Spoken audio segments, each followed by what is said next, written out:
Dhaka, 7:30 a.m., the backbone of Bangladesh, the backbone of the country's economy, arriving for work. Garment workers in their hundreds. 4.5 million people in Bangladesh work in the garment industry.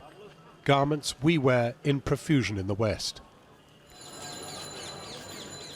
Their clothes are colourful, varied, clean, despite the grim circumstance in which many of them live. Circumstances constantly in the eye of the intensifying climate change that surrounds their lives. After the Rana Plaza factory collapse 2 years ago, in which over 1,000 workers died, conditions have changed here. Are the conditions now better after the Plaza disaster? Rana Plaza ঘটনার পর থেকে আপনাদের কাজের পরিবেশ আগের থেকে ভালো? Really? And pay? আবার pay Yeah. better দেয় এখন না? And is the pay better? Yeah, she said yeah. Yeah. Pay is better, conditions are better? কন্ডিশনও ভালো আগের তুলনায় না? Yeah. খুশি আপনি কাজ করে? Better money? Yes, she says, better money and things are better.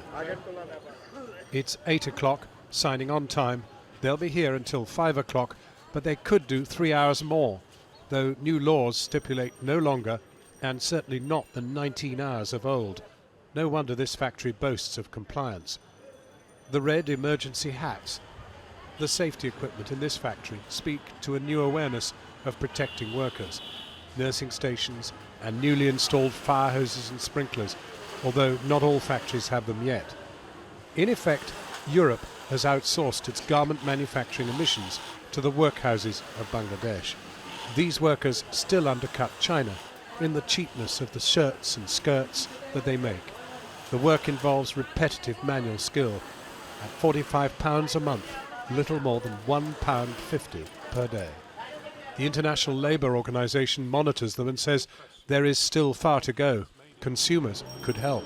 The consumers, they have a magnificent opportunity also to influence buying behavior by influencing the brands, influencing those who put orders into Bangladesh to be more attentive, to look into these issues with in a sort of through a prism of change, not just if it's the price, but also if it actually is a combination of price, ethical sourcing and better working conditions, and why not environmental conditions as well.